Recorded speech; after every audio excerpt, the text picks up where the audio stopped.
Chairman Sixto Brillantes na aming iginagalang po, mismong sa Secretary of Justice Laila de Lima, na at that time abogado po ng oposisyon, ang sinabing wala akong kinalaman sa fraud na nangyari po noong 2007. Sumulat po ang Ambassador Tita de Villa ng PPCRV the other day submitted to the JBC and saying that since 2007, 2008, kanya po nakita ang aking performance, upholding integrity and honesty.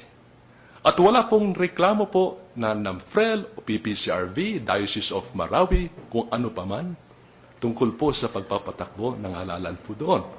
As a matter of fact, Your Honor, please, in 2010, the Islamic Electoral Reform Movement ay binigyan po yung abang lingkod, recognition for upholding the integrity of elections. Of course, it was not a perfect. No elections are perfect. It's a big management problem or headache ang election. But I've done my best, my very best, to uphold integrity of the electoral process. Salamat po, yun na po yung huling katanungan ko. Thank you, Justice Peralta. Good luck po. Justice Lagman, please. Magandang hapon po. Magandang hapon po. Magandang hapon po, ma'am. Ako'y matamang nakinig ng inyong pangunahing pananalita. Salamat po. At ako'y nasiyahan dahil nailahad nyo ng malinaw at buong-buo ang inyong mga binabalak gawin kung kayo ay mga punong mahistang taas-taasan. Ilahad nyo ng malinaw ang larawan, ang magiging larawan ng ating hukuman kung kayo ang magiging ulo ng hudikatura. Meron akong mga inihandang mga katanungan, ngunit yun ay nasagot na ng malinaw sa pagtatanong ng aking mga kasamahan. Kaya palagay ko dahil hindi ko na kailangang sayangin pa ang inyong oras at wala na akong itatanong. I just want to thank you. Salamat po. Sir mo si Sir. Magandang hapon po, Justice po. Magandang hapon po. Attorney Sarmiento and I were confirmed together at the Commission on Appointments.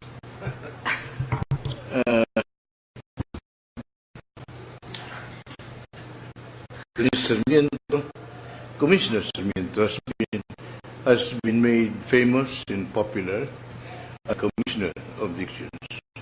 Maraming salamat. You do not propose to write your decisions in Filipino. Mayroon pong isang huwes, si Judge Gatbaitan, no? Nagsusulat po ng Tagalog, wikang Pilipino. Sa Bulacan, may isang huwes, nagsusulat po ng wikang Pilipino. But it will take a long time, ano po, na sumulat sa wikang Pilipino. But baka pwedeng pag-usapan po sa Korte Suprema, mas maraming makakaintindi po kung ano I wonder po ang if that desisyon. will be published in the Supreme Court reports annotated. Malaki pong adjustment po sa atin, pwedeng umpisahan po. When you write your decisions in English, not in Filipino. Do you believe that there are many provisions in the Constitution, 1987 Constitution, which you helped approve, that need amendments or revision? Opo, kagalangan na. Agree to the Opo. convening, amend the Constitutional Convention? Justice Hermosissima, I'm in favor of the Constituent Assembly as a mode of amending the Constitution. From 1789 up to the present, the U.S. Constitution was amended 27 times. And the process, Your Honor, please, was through Congress. Convention was convened in the entire history of the USA to amend the U.S. Constitution 27 times and proposed amendments to the Constitution, and the process was two of its House of ratification. In the Constituent Assembly that is being proposed, with the Senate and the House, be voting together, separately or jointly? Mr. Justice, you have to vote separately because kung jointly po, matatalo po ang Senado. I will follow the formula being proposed by my good friend and colleague in the Commission, What is the statement? Berna's formula. What is the statement in the Constitution Opo. which you framed? Constitution po, kung Separately or jointly? ang intindi po namin yan po sa Constitution as written textually, mukhang buo. Hindi po malinaw po no, ang ating Constitution tungkol sa amendment. Again, Mr. Justice, because of the issue of unicameral, I think, in all honesty, it was overlooked by the Constitution, by the Committee on Style, kung bakit hindi po ito nalinaw. So that's another provision that has been overlooked. I think so, Mr. Justice, in all honesty and humility. So what do you say? Separately or jointly? It should be separately. Separately. Each House voting separately. What do you say to the proposition of Father Bernas? It's a That the House first approved certain provisions of the Constitution, amendments, and then it's brought to the Senate for confirmation. It is a good proposition from Of course, Father Bernas. that should be approved by the Yan, for ratification na tawag po the Bernas mode of amending the Constitution. Ako po ay bukas at sangayon po sa kanyang proposisyon na ang kaparaanan po ay manguna ang Senado. Would you agree to the charter amendment that would allow the sale of Philippine land as opposed to the Crivengo doctrine? Your Honor, please, sa ngayon po may mga proposals po to amend economic provisions of the Constitution. Ako po ay bukas po dyan dahil nga po sa era of globalization. At batay po sa karanasan ng maraming bansa, binubuksan po ang kanilang ekonomiya. Yung 60-40 sharing formula, yung mga restrictions po sa ating saligang batas on economic provisions ay mabuksan. At tayo po ay makasama po sa mga bansa na nangunguna po sa atin.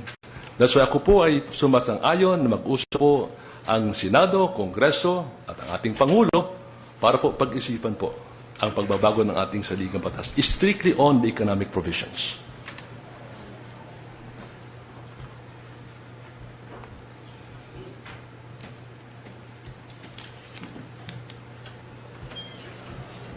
I went to Beijing some time ago, and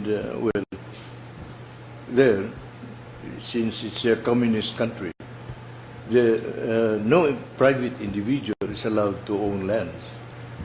But yet, I could see several structures, hotels, and other buildings constructed by private individuals or private.